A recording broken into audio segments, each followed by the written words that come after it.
information, with information to make intelligent purchasing decisions. They're helping you avoid the charlatans, the hacks, the Bernie Madoffs of the world by getting information regarding service providers and how they've treated past customers, their reputation, etc. I mean, a lot of times when we go when we need to find some business to do trade with, we ask friends and relatives. We want to find reputable companies that people have had good experiences with. Well, that's what Angie's List and Better Business Bureau does. And there are many other examples of private companies providing consumers with the information they need to make informed decisions. For example, Consumers Reports, Underwriters Lab, the Good Housekeeping Seal of Approval. It's been around for 80, 90 years. All of these companies are providing consumers with information. We don't need the government telling us what we can and cannot do. With these private organizations, they say, here's the information. You decide what is best for you. You know, if you're satisfied with this company, you can do business with them. You're not prevented from doing business with people. So you can still act according to your judgment. And that's the difference between these private organizations and government regulation. But my point is that if we got rid of all the regulations, life would not be a living hell. We would not be at the mercy of every unscrupulous Bernie Madoff type in the world. So just to sum up, ignorance. I'm sorry? Only as your ignorance would save you. If you're not ignorant, then you're informed, and then you won't be suckered by somebody. Exactly. If we want to be free to make decisions regarding our own life and act according to our own judgment, then we have to take responsibility. And part of that responsibility is being informed. If we just turn it over to the government and say, well, the government's put their stamp of approval on this business, well, okay, you get my point. I know you can even make it. If we want to be free, if we want to be able to act on our own judgments, then we have to take responsibility. But that's what happens in a free market. Okay, well, let's turn to the second core idea that I want to discuss, which is limited government. That's the most fundamental of the core ideas held by the Tea Parties. Now, the key question to ask is limited by what? And we'd say government should be limited, but limited by what? Or to what? I mean, what does limited mean? Now, a lot of people say government should be limited by the will of the people. That government should only do those things that the majority of the people approve of. But that's simply democracy. And contrary to what a lot of people might believe, America was not founded as democracy. America was founded as a constitutional republic. In a democracy, the majority can do anything they want simply because they're the majority. So if 51% of your neighbors think that you should pay for that little girl's operation, they're perfectly justified in coming down to your house, kicking in your door, and taking your money. That's democracy in action. Literally democracy in action. And don't forget, it was in a democratic Athens that people voted to put Socrates to death. In a democracy, the majority can do anything it wants. And that certainly doesn't put limits on government. Quite the contrary, it gives government unlimited powers. So long as the majority approve of something, government can do it. So in a democracy, your rights are merely permissions.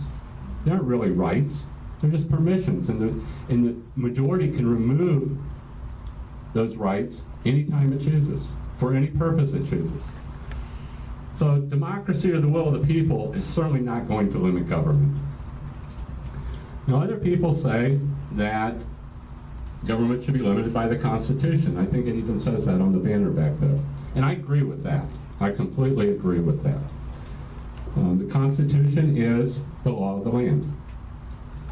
Government shouldn't do anything that's not exercised by the Constitution. But I don't think saying that government should be limited by the Constitution goes deep enough. I don't think that's a fundamental answer. What is the purpose of the Constitution? Why did we even write a Constitution? Well, again, we can find the answer in the Declaration of Independence. The Declaration states that governments are instituted among men to secure our rights.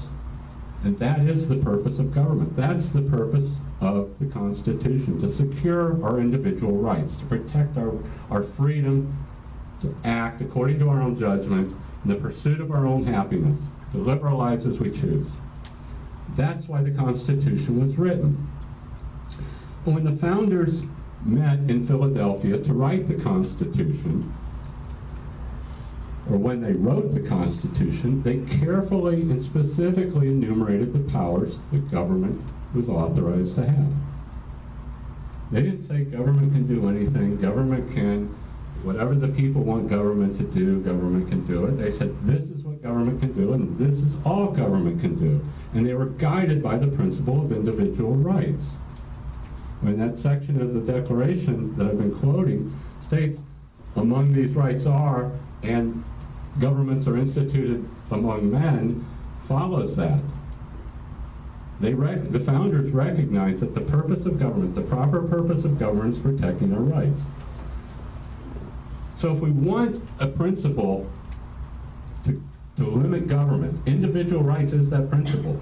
If we say we want government limited by individual rights, then it becomes very clear what government should and should not do, what government can and cannot do. If government is to protect our rights, and the only way our rights can be violated is through the initiation of force, then government cannot initiate force against us. Government can't force us to act contrary to our own judgment. Can't threaten us with fines or jail because we do something that the politicians and bureaucrats don't like. So anytime some plan or program or policy is proposed, all we have to do is judge it by the principle of individual rights. Does this use force against some citizen or not? If it does, it's inappropriate and we can't do it.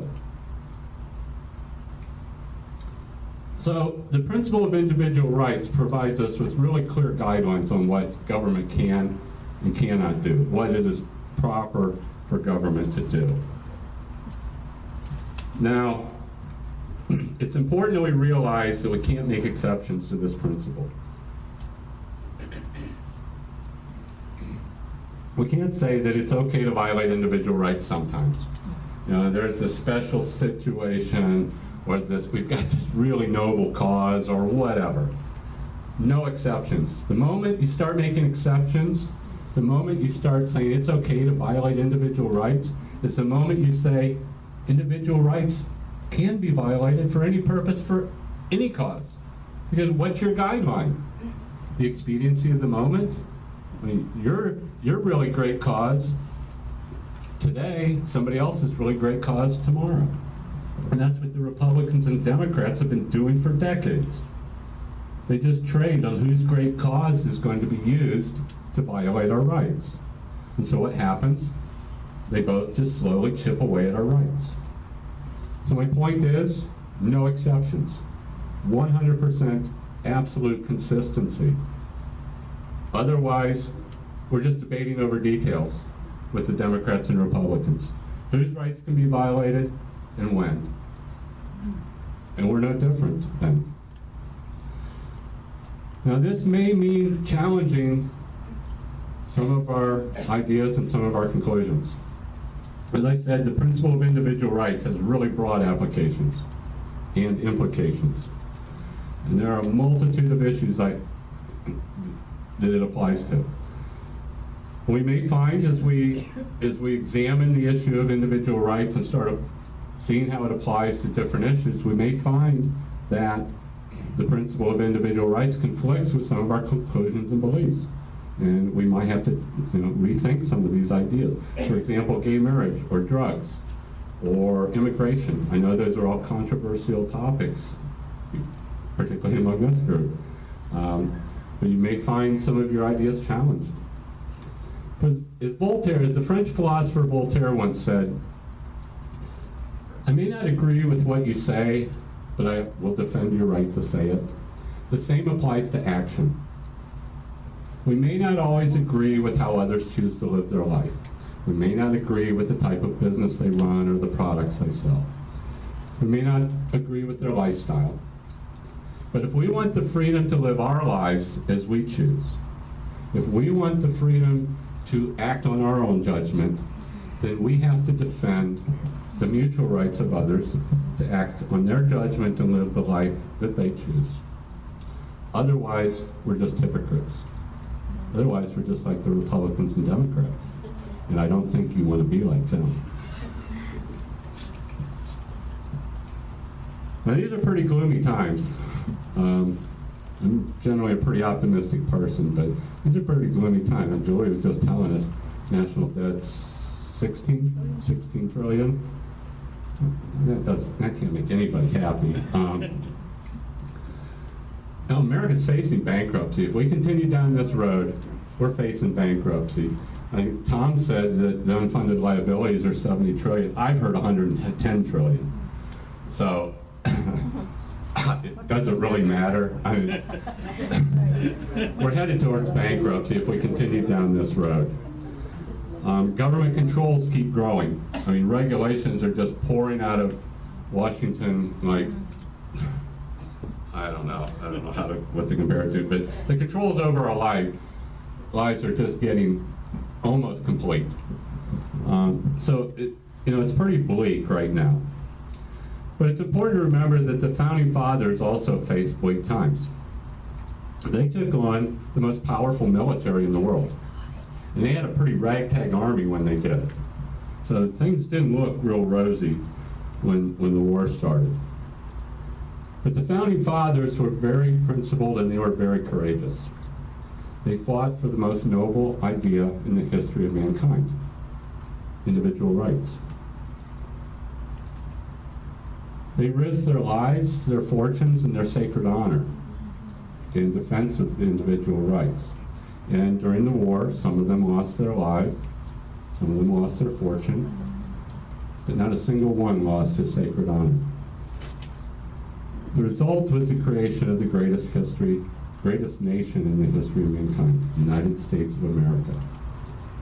And those of us who love this country can restore it to its greatness by being courageous and principled defenders of individual rights. Thank you.